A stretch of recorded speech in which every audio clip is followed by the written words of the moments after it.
Hello ছাত্রছাত্রী ভাই বোনেরা, তোমরা সবাই কেমন আছো? আশা করি তোমরা সবাই ভালো আছো। আমার ইউটিউব চ্যানেলে তোমরা সবাই দেখতেছ হিসাব বিজ্ঞান এবং আমি যে ফিনান্সের যে অঙ্কগুলো দিতেছি, ক্লাসগুলো দিতেছি, তোমরা সবাই দেখতেছ।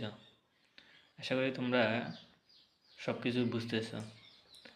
তো আমি আসলে আজকে বেশি কথা বলবো না, আমি শুধুমাত্র একটা কথাই বলবো। আমার একটা ছাত্রী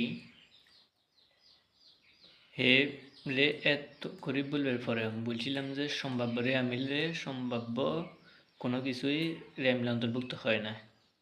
তারপরেও সে সম্ভাব্য সম্পদ যেটা এটা র্যামিলে অন্তর্ভুক্ত করছে। কালকে হিসাব বিজ্ঞান পরীক্ষায় গেছে, ওইখানে সে লিখছে সম্ভাব্য সম্পদ হচ্ছে র্যামিলে অন্তর্ভুক্ত করার কারণে তার র্যামিলটা ভুল হয়েছে।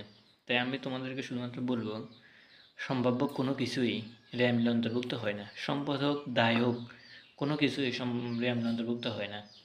আমি তারে অনেকবার বলছি, তারপরে সে কথাটা শুনলো না।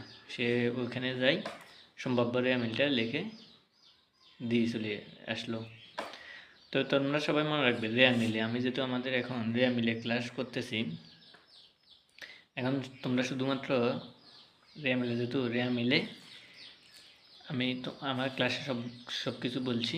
আর তারপর আমি একটা জিনিস বলবো যে তোমরা শুধুমাত্র র্যামিলে মনে রাখবে, র্যামিলে সম্ভাব্য কোনো কিছু অন্তর্ভুক্ত হয় না। আর সহজভাবে সমাপনী সমাপনী মূলধন ছাড়া, সমাপনী মজুত পণ্য ছাড়া কোনো সমাপনী র্যামিলে অন্তর্ভুক্ত হবে না।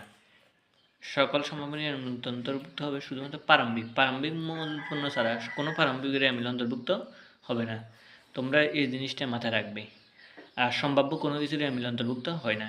কোনো কিছু ডেবিটের সুদ ক্রেডিটে বসাবে, ক্রেডিটের সুদ ডেবিটে বসাবে, এটা একটা সহজ নিয়ম, সহজ হিসাব। কী হয়েছে তোমাদেরকে বুঝে গেছে? তোমরা আশা করি আমার এই ভিডিওটা দেখার পরে আরও ক্লিয়ার হবে। তাই আমি মাঝে মধ্যে তোমাদের সামনে আসবো, তোমাদের সামনে ক্লাস করাবো। আর আমার যে ভিডিওগুলো আমি দিতে চাই তোমরা সবাই দেখো। আশা করি তোমরা তোমাদের জন্য সব কিছু ভালো হবে, তোমরা সহজে বুঝতে পারবে। এখন যেহেতু র্যামিলের বিষয়টা অধ্যায়টা ধরছি, তোমরা সবাই র্যামিল সম্পর্কে জানো, র্যামিল সম্পর্কে বুঝো। তো আজকে এখানে সমাপ্ত। তোমরা আশা করি আমার এই কথাগুলো বলার পরে তোমরা আরও র্যামিল সম্পর্কে বুঝতে পেরেছ। তো তোমরা সবাই ভালো থাকো।